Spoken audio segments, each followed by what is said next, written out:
Ampifaliana lay tompo klasy tompo vavy no iarabanantsika rehetra izay manaraka ny Oner TV ho amin'ity alina ity no manasantsika amitiavana ihany koa anaraka sy anjohitra amin'ny farany ny antsipriam-baovao antsika ireto ary ireo lohatenim-baovao amin'izao alina izao. Iampianakady Vorobe ny toeram-pamokarana sy ny famatsiana rano fisotro madio Antananarivo izao ankoatra ny mandro seza izay nitombo 2 toratelo isan'andro nanomboka androany tonga nitsidika izany moa ny filoham-pirenena Rajaonarimampianina. Ny fifidianana ihany no ahafana mandrefy ny kandida iray fa tsy misy ny atao hoe kandida vaventy sy madinika ho ny atoko maheva androany. Fiarabe iray no nirehitra tetsy Alarby volakandro io niteraka savorivory tena toerana izany. Ahitana tambazotrana pisoloko momba ny fananantany amin'izao eny amin'ny komina Ampitatavikiny. Efa misy ny fanadiadiana ataon'ny mpitandro ny filaminana momba azy ireo.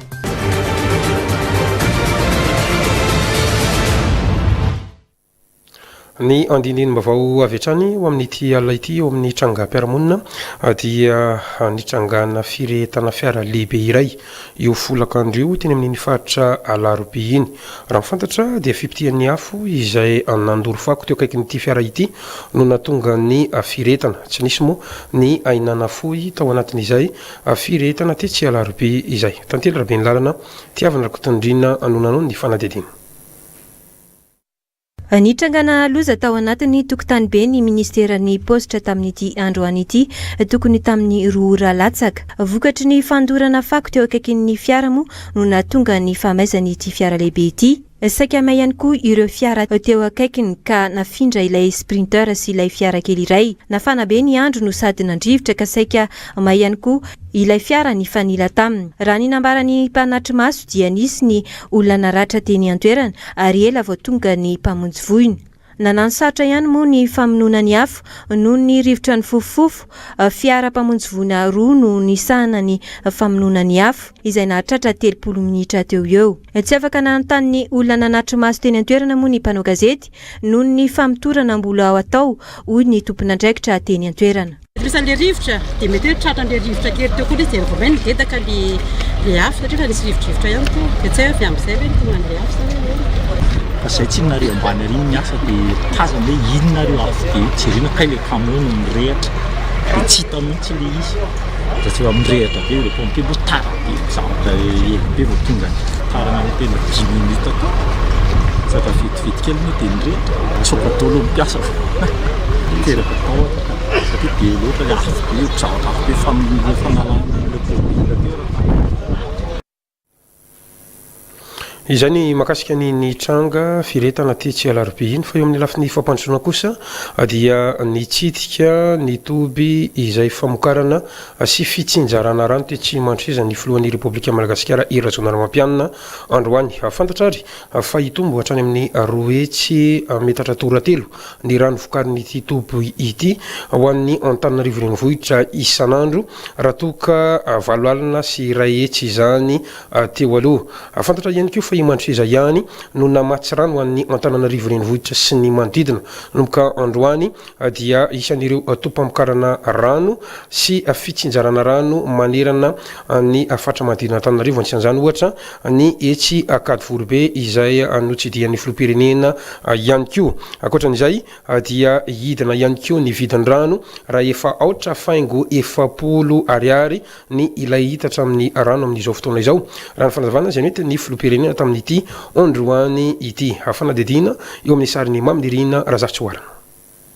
Olana ho an'ny famatsian-drano teto Antananarivo sy ny manodidina ny tsy fananana fa tsy teo Mantreza ihany ny tompo famokarana rano.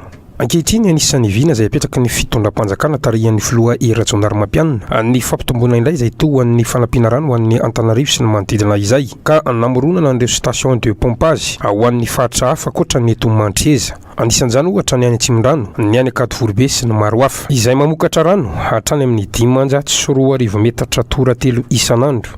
Ho an'ity eto Mantreza ity ihany koa dia nohatsarain'ny fitondram-panjakana manodidina ny 7 alina sy 1 hetsy metatra toratelo no novokarin'ity teto Mantreza ity teo aloha. Ankehitriny anefa dia tafiakatra hatrany amin'ny 2 hetsy metatra toratelo isan'andro no vokariny ho an'ny Antananarivo renivohitra sy ny manodidina.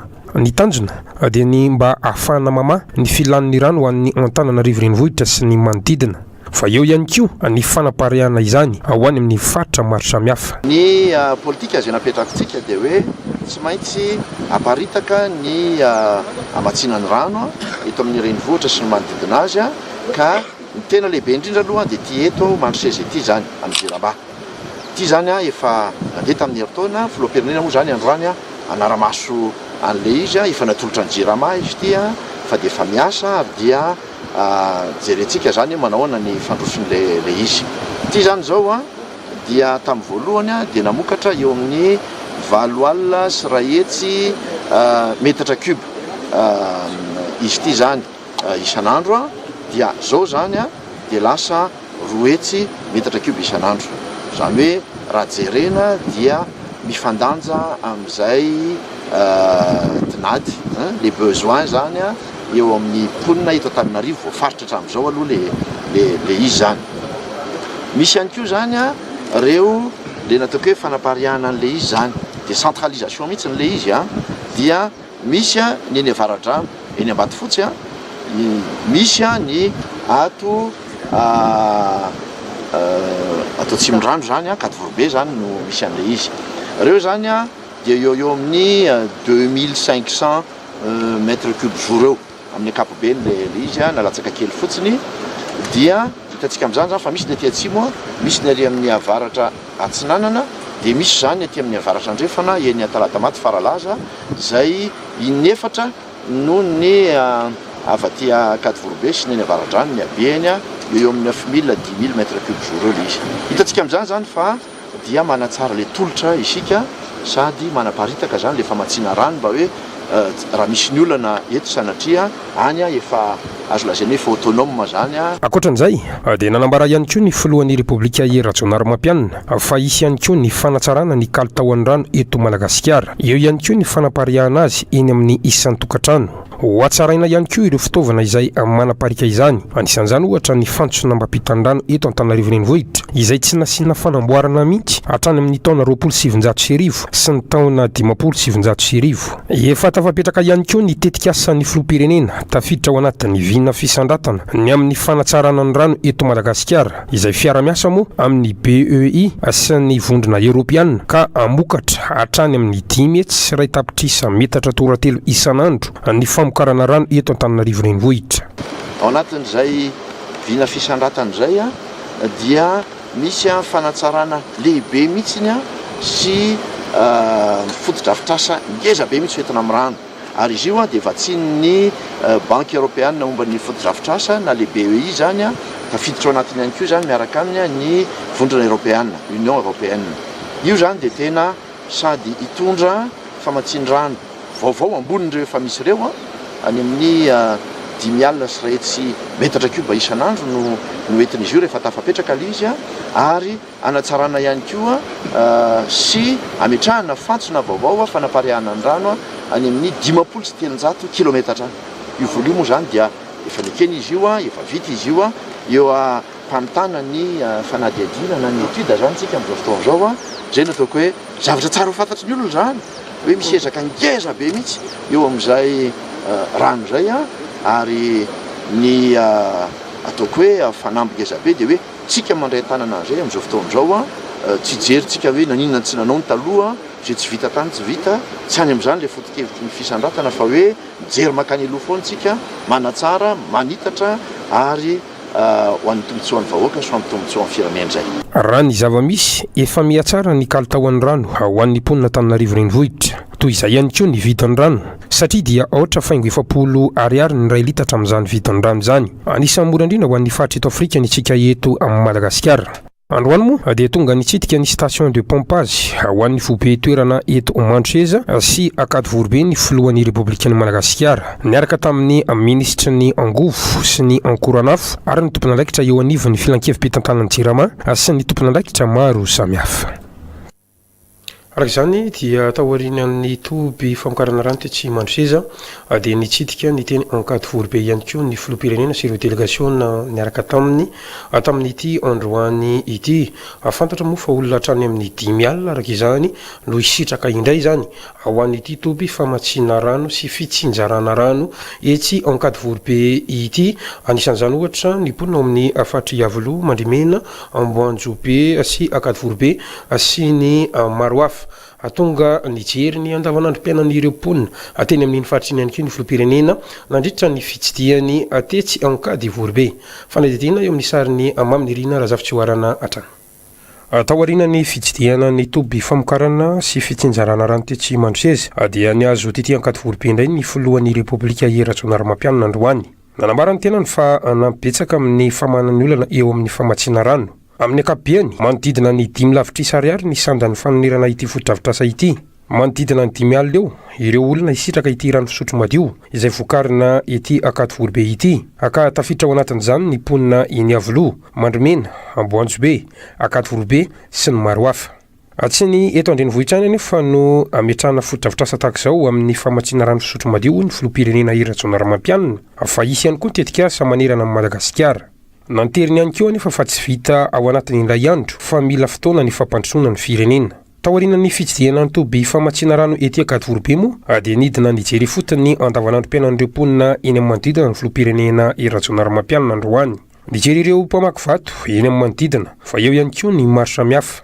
Ny lazany etaetany ireto vahoaka ireto ary namaly izany ihany koa ny filoha tesy ankilany.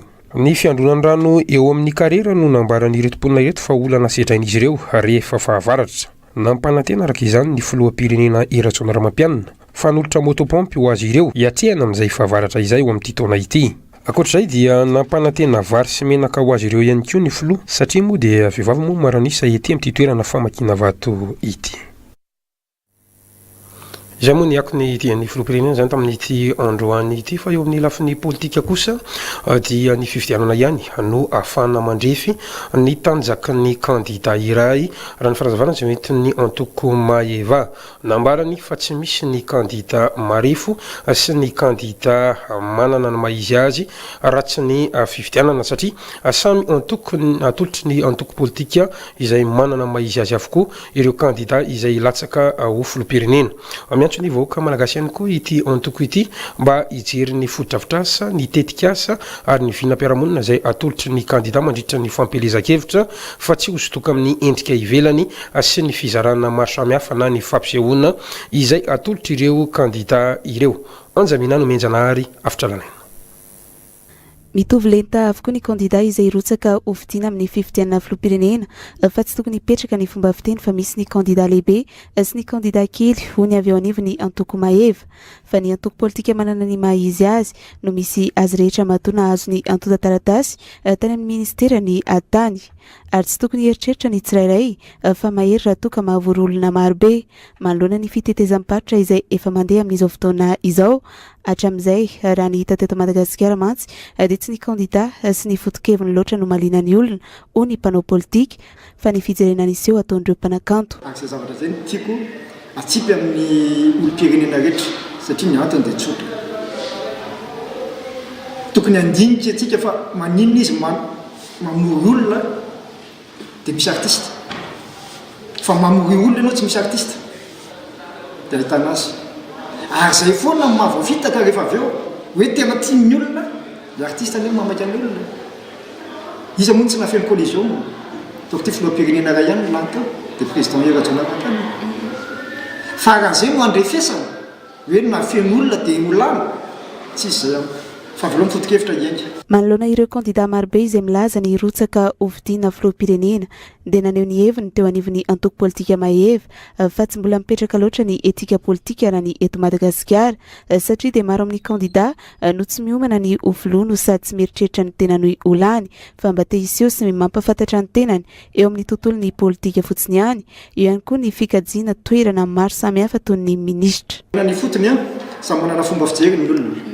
Rehetrarehetra ny hoe fanorenana ifotony hoe fondation changement radical sy ny sisa fa ataoko hoe le fomba fijery ny olona na fitambaran'ny olona natao politika na izy ao anatin'izany atao mivono fanorenany fotony tsy miteny hoe tsara tsy miteny hoe ratsy fa fomba fijerena zay samy andrandrany daholo eny malagasy rehetrarehetra fa ahoana ny fomba hitondràna zay atongavana zay fa ngamo tsy misy olona hafa ihany koa ny afaka mandinika azy hoe misy olona izao koa ny fomba fijerena amin'ny fanorenana fotony fa izaho zany raha ohatra ka hoe manoloana zao fifidianana efa kaiky zao no mbola ivoy zavatra hafa satria tsy fikambanana olona vitsivitsy maromaro any no afaka mametraka an'izany fomba fijery zay fa tokony herivelona rehetra ka Madagasikara. Ny resaka mahakasika ny fanorenana ifotony ihany koa moa ny antoko maheva ary nambarany tamin'izany fa tsy tokony hivohy zavatra fa intsony ny mpanao politika fa tokony miandry ny fifidianana ary tokony anjarana izay filoha voafidy no mandray izay tolo-kevitra avy amin'ny rehetra satria samy manana foto-kevitra anaovana izany fanorenana ifotony izany ny tsirairay. Nanamafiny amin'ny firotsahana fidiana moa Andriamatoa Mamirina Rahamanana ary efa andalana amin'ny famenona ny antota-taratasy amin'izany ny tenany. Eo amin'ny sehatry ny toekarena kosa indray dia mbola malalaka ny sehatry ny angovo eto Madagasikara ary mboetsaka ihany koa ireo filana izay ilaina amin'izay sehatry ny angovo izay ny tanjona dia ny mba anana ny vehivavy sehatra eo amin'ny lafiny angovo eto Madagasikara araka ny tanjona izay apetraka ny GFM na ny vondry ny mpandara vehivavy dia ny anokatra lalana ho an'ireo vehivavy eo amin'izay sehatry ny angovo izay fanadidina izay nataon'ny tantely Rabin lalana sy tiavina rakotondina. Dimapolo mahery ireo vehivavy mpandraraha avy any amin'ny faritra folo eto Madagasikara no mandray anjara amin'ny lay fanofanana amin'ny sehatry ny angovo iarahana amin'ny GIZ tanjon'ny GFM na ny vondry ny mpandraraha vehivavy ny anena ny fampiasana ny angovo any amin'ny orinasa mba hisy tombotsoa sy tombom-barotra ho an'ny orinasa tantanan'ny vehivavy. Eo ihany koa ny ampitombo ny vehivavy ho tafiditra ao amin'io sehatra io ary ny amorona asa ho an'ny olona rehetra eto Madagasikara. sont en trois phases de programmation projet iarahana amin'ny GIZ. Phase voalohany amin'izany fotoana zany dia fampahalalana zany hoe phase de sensibilisation et d'information. Hitanareo angamba fampiresaka amin'ireo structure rehetra izay mifehy resaka énergie eto Madagasikara izahay zany hoe mba mifanerasera amin'io sehatra io inona ny momba n'izany énergie zany ao anatin'izany énergie zany resaka électrification resaka biomasse sisa hatreto dia fantatra ny vehivavy mpandraraha fa ao anatin'ny sehatra resaka textile resaka agribusiness resaka BTP tourisme dia izahay zany dia ampisokatra lalana koa ny vehivavy hoe mpandraraha hoe misy ny sehatry ny énergie fahitany anazy hatreto moa dia izay mbola hoenarana mandritra an'izay formation zay dia hoe inona avy ny opportunité d'affaires satria perception le resaka énergie mihitsy zany mbola tsy fantatra satria le izy tsy fantatra ary tiana ho fantatra ary tiana idia izay ny antony ipetrahana. Ho tanterahana mandritra ny 2 andro moa ny atrikasa ho fanamafisana ny fahaiza-manao ny vehivavy mpandraraha eo amin'ny sehatry ny angovo. Anisan'ny mpiara-miasa amin'ny ireto vehivavy mpandraraha ireto moa ny ministeran'ny angovo amin'izay fitrandrana ny angovo an'ireo mpandraraha vehivavy izay. Nambara moa andoany ny ministry ny angovo sy ny akoranafo Andriamatoa Ratonahina Rasolution fa ny tanjona dia ny mba anapariana an'ireo vehivavy malagasy eo amin'ny sehatry ny angovo manerana ny faritra 2020 arak'izao fanazavany izao to amin'ny sary Mamirina Razafy Warana. Amboana izay fiaraha-miasa miaraka amin'ny GFM zay amin'ny fanomezana ny fanofanana sy fampahalalana momba ny resaka angovo zany reo otrika arena rehetrarehetra azo trandrano anatin'ny sehatry ny angovo zany ka izay indrindra no azon'ny ministera aloha anomboana azy amin'ny fiaraha-miasa zany sy anoanana an'ireo fikambanan'ny vehivavy reo ary satria entina anorina firenena dia tsy maintsy miaingatra any amin'ny fotony isika dia mahafaly indrindra zany no hoe miara-miasa amin'reto fikambanana vehivavy mpandraraha reto efa misy fiaraha-miasa amin'ny vehivavy zay le tena hoe any ambanivohitra faran'izay madinika indrindra eo amin'ny fiarahamonina dia reo le vehivavy tsy mbola nanao kapakora tamin'ny fiainany sasany dia nalefy reny mianatra anyainy dia lasa mpandraraha eo amin'ny sehatry ny angovo izy amin'izao fotoana izao anatin'le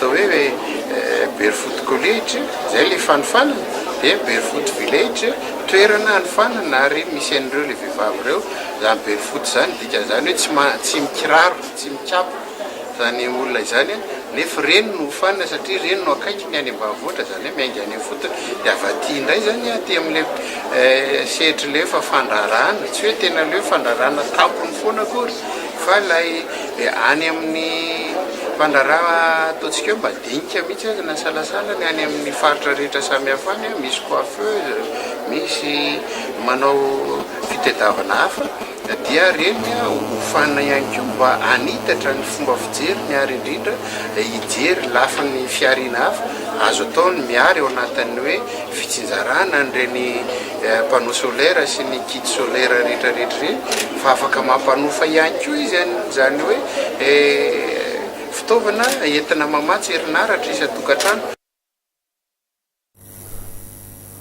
Izay ny makasika ny lafiny angoviny fa etsy apita tafika kosa dia ahitana tamazotrana pisoloky amin'ny resaka fananatany ka miteraka olona any amin'ny aditany ho an'ireo mponina eny an-toerana raha ny fanazavany bentanàna tamin'ity androany ity. Milafiny fampandrosoana kosa dia nanamafy ny bentanàna napita tafika fa mandroso ny komina ary ny etra ihany no entina anovana foto-drafitrasa ho an'izay fampandrosoana izay. Misy moa ny andalam-panamboarana ary misy ny foto-drafitrasa izay efa vita nyity komina ity. Tantely raha be ny lalana tiavina manao hoe zakatrany ny bentanàna napita tafika amin'ny fampandrosoana ny tanàna anisan'izany ny fanamboaran-dalana amin'ny fokotany 5 eo ihany koa ny fanamboarana sekoly sy ny tsena ny fampidirana sy ny fampitomboana jiro eny an-dalambe mikasika ny lalana aloha zao ny tenentsika vidy betonera ny commune amin'ny vola madiodio vao tamin'ny volana ambony teo vidy kibota koa anankiroa ny commune tamin'ny vola madiodio anatin'ny fako tamin'ny herintaona mividy tracteur miaraka amin'ireo mahoaka 5 tonnes ny commune Poatafika any vola madiodio zany hoe efa misy kibota anankiray dia sy le betonera zany vao nanaovana ny lalana malatsy nanao teo amin'ny réparation zay nataonay tonga dia amin'ny beton amin'izay dia tamin'ny tapabolana nitokana EPP anankiray zay atao hoe EPP an'Ambohimahintsy raha 10 taona lasa 400 000 ariary ny facture naloha tamin'ny Jirama isam-bolana amisan'ny jiro 420 izao zany commune Poatafika dia mandoa 15 millions d'ariary isam-bolana amin'ny Jirama efa misy hatrany amin'ny 10 zao ny éclairage public mandeha amin'ny herin'ny Jirama manomboka amin'ny 9 tsy maty raha tsy amin'ny 10 maraina.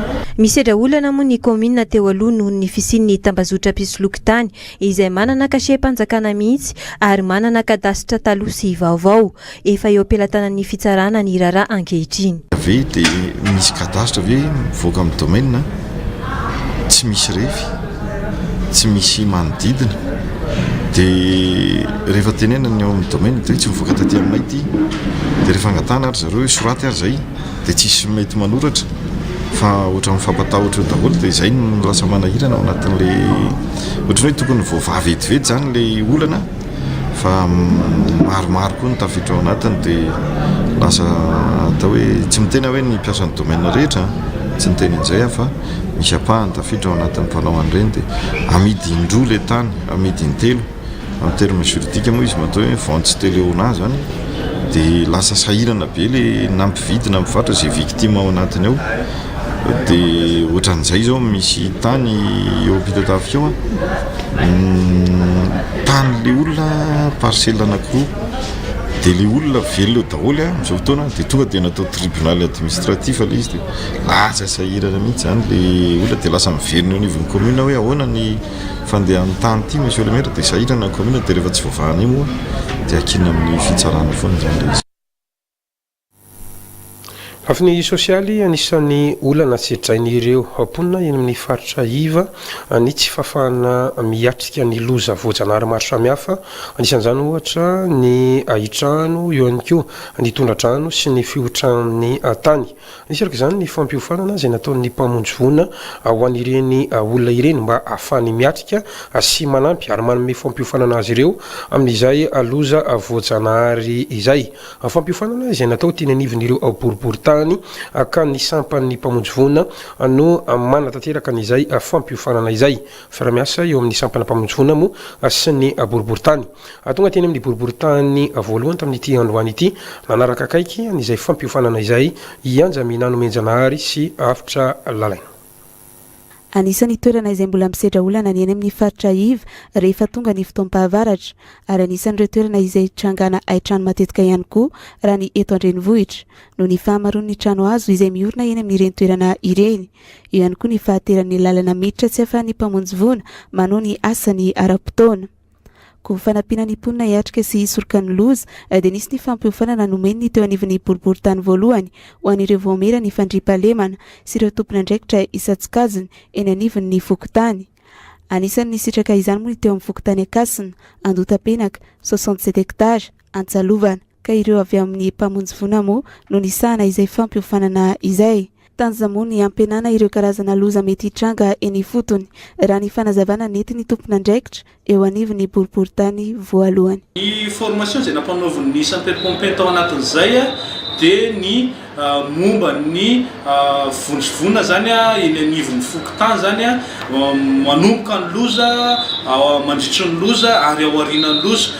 Dia rehefa vita moa ny formation dia misy ny fidinana teny fotony izay nampitana ny vahoaka izay mipetraka amina trano azo sy moron-drano ireny trabona matetika tratran'ny tondra-drano matetika ireny zany tedary ny teny amin'ny faritra avy moa dia misy ny fanetanana sy fampahafantarana ny tokony ataon'ny olona mandritry ny filotrahantany.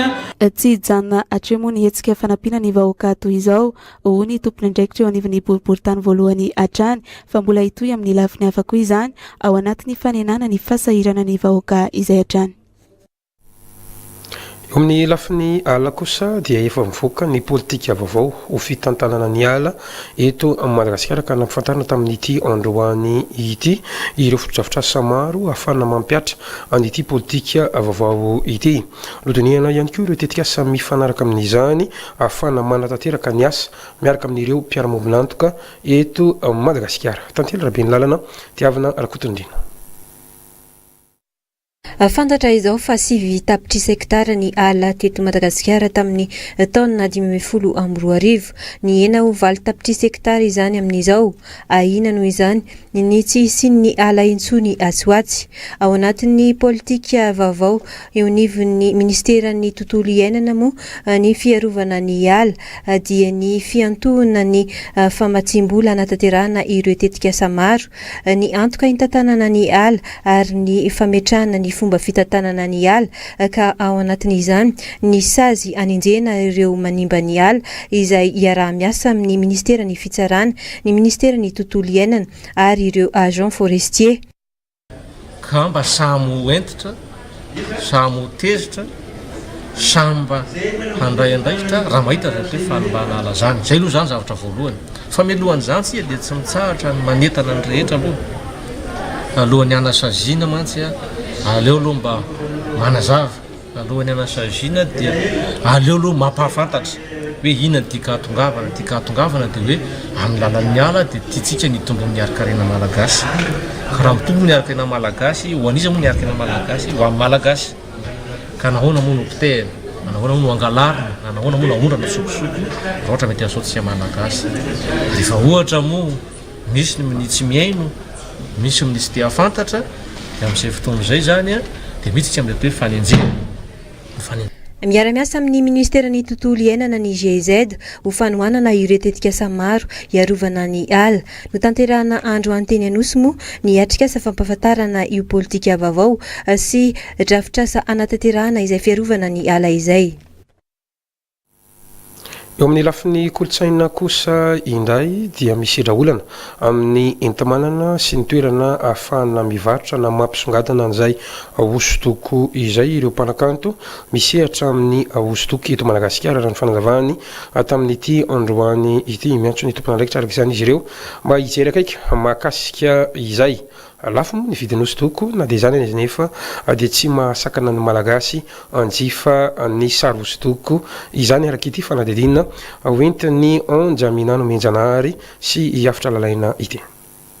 tsy mbola ampy ny sehatra isehoana ahafahana mampiranty sy mampiseho ny hosodoko ataon'ny mpanakanto malagasy. Araka izany dia miantso ny fiarah-miasa amin'ny fanjakana izy ireo mba hanome sehatra manokana ny kanto malagasy mba ahafahan'izy ireo mivelatra. Raha ny hita sy tsapa mantsy dia tsy ny teratany vahiny irery intsony no liana amin'ireny hosodoko ireny fa na ny malagasy ihany koa aza dia efa maro no mankafy sy manjifa na dia eo aza ny vidiny satria dia manodidina ny iray hetsy ariary moa no mora indrindra raha tsy resaka fotsiny amin'ireo hosodoko izay ampiratiana etsy amin'ny tahala rariasina. Tahita moa zany tokony misy fiarah-miasa foana izy dia mifanjakana zany mijery akaiky ny mpanakanto mpanao hosodoko mba ahafahana zany fangatahana hoe ahafahana mahazo toerana misy moa ny fampirantiana hosodoko andiany faefatra izay tanterahana etsy amin'ny tahala rariasina ka ny 17 ny volana aogositra vao hifarana izany. Loha hevitra noraisina ny hoe voyage en peinture ka mpanao hosodoko miisa 12 mianadahy no mandray anjara amin'izany. Izany makasika ny kanto malasantsika malagasy ihany koa mba hanjifa ireny hosodoko ireny satria vita malagasy izany. Amaranantsika ny fampiaraham-baovao amin'ity alina ity dia indro misy ny sary tsy akitenteny izay nalainy Maminirina raha zafy tsy hoarana tamin'ity androany ity. Abi daholo mamamlava rehetra reo fa mandio atsy zany te hoatanao mamlava ry maître rasta mahitsy mamy ansary tandreme ilewatana mamlava ilewatana mamlava warset ilewatana mamlava itanizanareo ate mamdy avimandi de avima manala wa amde wata ilewatana mamlava ilewatana mamlava warset ilewatana ay avakamsusus toka kely bonoma ry bolo fixa ninna bolo fixa wa afianalambaye sande izy ninna aza taitaitsy makatsara warseya eva mamam ninna de eva maka amilay fotsiny dia toko miletitenda wa dia toko miletitenda wa ry boloa aza taitaita va eo daholo hoaninna wao dia afatra ho atsika rehetra izay mamomamo na misotro moa zany nadalaneny tsara ihany ny manaja tena satria arakaraka ny anajanao ny tenanao no anajan'ny hafa anao ihany koa. Tapitra ny fampilamina vaotsika mankasiraka anao to plasy tomboko vavy tsy nisaraka aminay teto amin'ny Honneur TV tao anatiny ity fampalalambavao ity ny sampany fampalalambavao moa dia manome fotoananao amin'ny rahampitso amin'ny fitora sy sasany indray ny famerenana ny vaovao moa dia amin'ny timora sasany maraina atsika atao ihany koa ny mijery ny fampalalambavao ao anatin'ny tamazotra serasera ny page Facebook ny Honneur TV na ihany koa ny YouTube isanandro aza tino orin'ny zao fampalalambavao zao dia isy ny horonan-tsary 10x10 izay anasanantsika rehetra tsy saraka amin'ny fahitalavitra mandritra ity alina ity mandra-peona ao amin'ny raha-pitso indray ary tombola sy tompo vavy.